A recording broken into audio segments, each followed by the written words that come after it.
వి gold trusted gold buyers తాకట్టులో ఉన్న బంగారాన్ని విడిపించి ఈ రోజు ఉన్న మార్కెట్ ధరకే కొనబడును. మరిన్ని వివరాలకు సంప్రదించండి 77107720. రోడ్ సేఫ్టీలో భాగంగా ఈ రోజు ఒక అవేర్నెస్ ప్రోగ్రామ్ క్రియేట్ చేయాలని చెప్పి విజయనగరం టౌన్లో దాదాపు 1000 మంది పోలీస్ సిబ్బందితో దాదాపు ఒక 150 పాయింట్స్ ఐడెంటిఫై చేశాం. ముఖ్యంగా మైనర్ పిల్లల డ్రైవింగ్, అలాగే helmet, road safety, drunk and drive, అలాగే పేపర్స్, ఇన్సూరెన్స్, దొంగ బండ్లు, ఇలాంటివన్నీ కూడా రిజిస్ట్రేషన్ లేని బండ్లు, ఇన్సూరెన్స్ లేని బండ్లు ఇవన్నీ కూడా ఐడెంటిఫై చేయాలని చెప్పి దాదాపు 1000 మందిని డిఫరెంట్ టీమ్స్గా 2 అడిషనల్ ఎస్పీలు, 5 మంది డిఎస్పీలు, దాదాపు 30 మంది సిఐలు, ఎస్ఐలు ఒక 100, అలాగే రిమైనింగ్ సిబ్బంది అంతా కలిపి 1000తో ఈరోజు ప్లాన్ చేశాం. అలాగే టౌన్లో అన్ని ప్లేసెస్లో కూడా ఇంపార్టెంట్ జంక్షన్స్లో అంతా కూడా హెల్మెట్ లేని వాళ్ళని, అలాగే మైనర్ డ్రైవింగ్, బండి పేపర్స్ లేని వాళ్ళందరినీ కూడా ఈరోజు చెక్ చేస్తున్నాం. వాళ్ళందరి మీద కూడా డ్రంక్ అండ్ డ్రైవ్ కేసులు ఉంటే కూడా వాళ్ళని రిమాండ్ చేస్తాం. ఖచ్చితంగా ఇది ఒక అవేర్నెస్ రావాలి. హెల్మెట్ లేకుండా ఇది మా కోసం కాదు, ఇది ప్రజల కోసం. హెల్మెట్ వేసుకొని వెళ్తే వాళ్ళు సేఫ్టీగా తిరిగి ఇంటికి వెళ్తారు. వాళ్ళు కూడా ఫ్యామిలీస్ ఉన్నాయి. మనం ఎన్నిసార్లు అవేర్నెస్, సీఎం గారు కూడా చెప్తున్నారు ముందు అవేర్నెస్ క్రియేట్ చేయండి అని. అందులో భాగంగా ఈరోజు అవేర్నెస్ ప్రోగ్రామ్ క్రియేట్ చేస్తున్నాం. అలాగే రాబోయే రోజుల్లో ఇక 10-15 రోజుల్లో ఇంకా వితౌట్ హెల్మెట్ కానీ, అలాగే పేపర్స్, కన్సర్న్ డాక్యుమెంట్స్ లేకపోతే బండ్లన్నీ సీజ్ చేయటం, అలాగే డ్రంక్ అండ్ డ్రైవ్లో ఎవరైనా దొరికితే వాళ్ళని ఖచ్చితంగా జైలుకి పంపుతాం.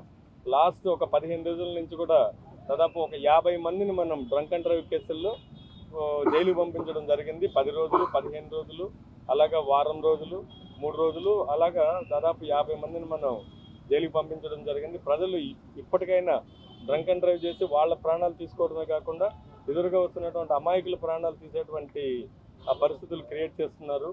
అలాగే రోడ్ సేఫ్టీకి సంబంధించి ఎక్కడెక్కడ రోడ్లో ఇబ్బందులు ఉన్నాయి అవన్నీ ఐడెంటిఫై చేస్తున్నాం. అలాగే కన్సర్న్ డిపార్ట్మెంట్స్కి, నేషనల్ హైవేస్కి, అలాగే స్టేట్ హైవేస్ ఏమున్నాయి, రోడ్ అండ్ R&B వాళ్ళకి, పంచాయతీరాజ్ వాళ్ళకు కూడా వాళ్ళ సహకారం కూడా తీసుకొని ఎక్కడన్నా జంగిల్ క్లియరెన్స్ కానివ్వండి, బుషెస్ క్లియరెన్స్ చేయించడం, రోడ్లన్నీ కూడా ఎక్కడన్నా ఇబ్బందులు ఉంటే సైడ్లో కానీ ఎక్కడన్నా బైలేన్స్ ఇవన్నీ కూడా ఏర్పాటు చేయించడానికి ఒక ప్రణాళిక తయారు చేశాం. అలాగే కలెక్టర్ గారు, అలాగే అదర్ డిపార్ట్మెంట్స్ అందరినీ కూడా దీనికి ఇన్వాల్వ్ చేసి రోడ్ యాక్సిడెంట్స్ తగ్గించాలన్నటువంటి ప్రభుత్వ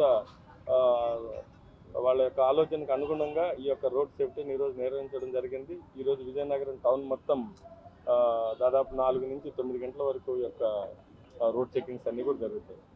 అలాగే సైలెన్సర్స్, మోడిఫైడ్ సైలెన్సర్లు, విపరీతమైన సౌండ్తో ఈ కుర్రకారు వేసుకొని వెళ్ళటం, ఈ యూత్ని కొంత రోడ్ల మీద వెళ్ళేటువంటి నార్మల్ పబ్లిక్ దగ్గరకు వెళ్ళి వాళ్ళు సైరన్ అన్నీ చేయడం వల్ల చాలా గందరగోళానికి గురవుతారు. కొన్నిసార్లు హార్ట్ అటాక్ కూడా రావచ్చు. అలాంటి పరిస్థితులు లేకుండా ఈ సైలెన్సర్లు, మోడిఫైడ్ సైలెన్సర్లు కూడా మేము ఆ వెహికల్స్ కూడా సీజ్ చేస్తాము. అలాగే ప్రాపర్ నంబర్ ప్లేట్ లేకపోయినా ఇవన్నీ కూడా ఇర్రెగ్యులారిటీస్ ఏమేమి ఉన్నాయో అందరూ కూడా నేను రిక్వెస్ట్ చేసేది విజయనగరం టౌన్ ప్రజలే కాకుండా విజయనగరం జిల్లా ప్రజలందరినీ కూడా నేను రిక్వెస్ట్ చేస్తున్నాను. అన్ని పేపర్స్ మీతో పెట్టుకోండి, హెల్మెట్ ధరించండి. మీ ఫ్యామిలీకి మీరు మీ హెల్మెట్ ఒకసారి ధరిస్తే అది అమ్మ జన్మనిస్తే హెల్మెట్ పునర్జన్మనిస్తుంది. హెల్మెట్ వేసుకుంటే మీ ఫ్యామిలీని మీరు కాపాడుకునే వాళ్ళు అవుతారు. రోడ్ యాక్సిడెంట్ బాగా అవుతున్నాయి.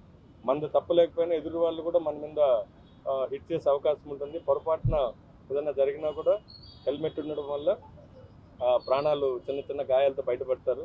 సో ఆ ఫ్యామిలీస్ అన్నీ కూడా చక్కగా హ్యాపీగా ఉండాలి. ఇవన్నీ అవేర్నెస్ క్రియేట్ చేయడానికి ఈ యొక్క వెహికల్ చెకింగ్స్, నాకాబందీ లాగా, అలాగే ఏమైనా యాంటీ సోషల్ ఎలిమెంట్స్ కూడా ఏమన్నా విజయనగరం టౌన్లో ఉండే అవకాశం ఉంది. కాబట్టి ఈ యొక్క డ్రైవ్లో మనకేమన్నా రిజల్ట్స్ వస్తాయేమో అనేసి ఒక 3-4 ఆలోచనతో ఈ యొక్క కార్యక్రమాన్ని నిర్వహించడం జరిగింది. Local to global news at your finger tips. మీ చేతిలో ఒక ఆయుధం. Download raw TV app. Media legend Ravi Prakash is back.